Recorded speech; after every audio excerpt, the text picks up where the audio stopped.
Hey everyone, so I have chapter 14, which is psychological disorders, and I will be talking about 3 psychological disorders, which includes OCD, PTSD, and anxiety, all as a result of autism. So starting with OCD. So OCD stands for obsessive compulsive disorders, which actually means obsessive compulsive thoughts that are repetitive and unwanted, and they result in compulsive behaviors that often interfere with everyday life. And people who have OCD feel very, very anxious all the time, and OCD is most commonly found in teens and young adults. Next, we're going to be talking about anxiety. So there are many different types of anxiety, including generalized anxiety, panic disorder, and phobias. Yes, phobias too. However, we'll be focusing on generalized anxiety. And people who have generalized anxiety are often worrying about everything, and they lack sleep, and in a classroom setting, they have trouble focusing because their mind is always wandering and worrying about other things when really shouldn't be. Next is PTSD. PTSD is known as post-traumatic stress disorder, and events that cause severe trauma can often cause PTSD, and symptoms include bad memories and very vivid bad nightmares, and feeling numb to social withdrawal, taking yourself out of social situations, and having trouble sleeping because of your bad nightmares. Finally, we have autism.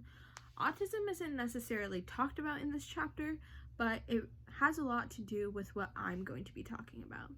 So autism refers to social challenges, repetitive behaviors, speech and nonverbal communication, but the nonverbal communication kind of depends on how bad their autism is. And autism can be influenced by environment, but is most commonly influenced by genetics.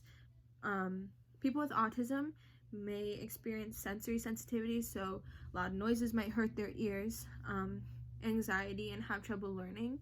And autism is not always obvious, so you might know someone with autism and not even know it.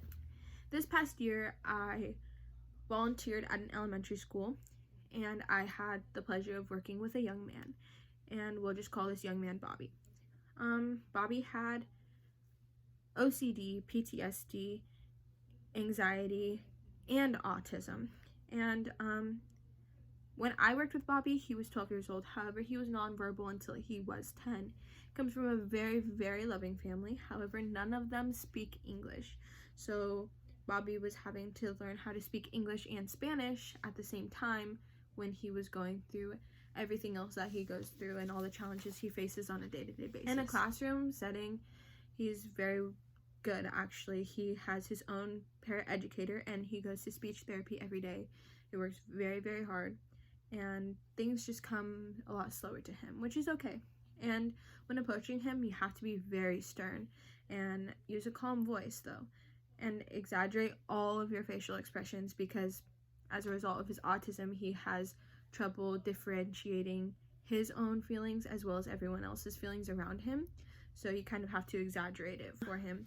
For Bobby, his OCD comes along with his autism. So one of the things that he has to do is every time before he eats, he taps his chin 3 times. And as of right now, he's not really disrupting class, but he might develop other behaviors that might end up disrupting class. And if he doesn't tap his chin 3 times before he eats, he gets very upset and has an anxiety attack. He also has severe anxiety. He does not do well with change, so if there's a substitute in the class, he does not like it. He has many outbursts. He gets a elevated heart rate, big eyes, sweaty palms, and he starts pacing back and forth or walking in circles. And he has slight PTSD. So the PTSD, when he was in kindergarten, he was in a bathroom alone, and because of his sensitive ears, because of his autism, the fire alarm went off, it echoed in the bathroom, and now he does not even use the bathroom at school.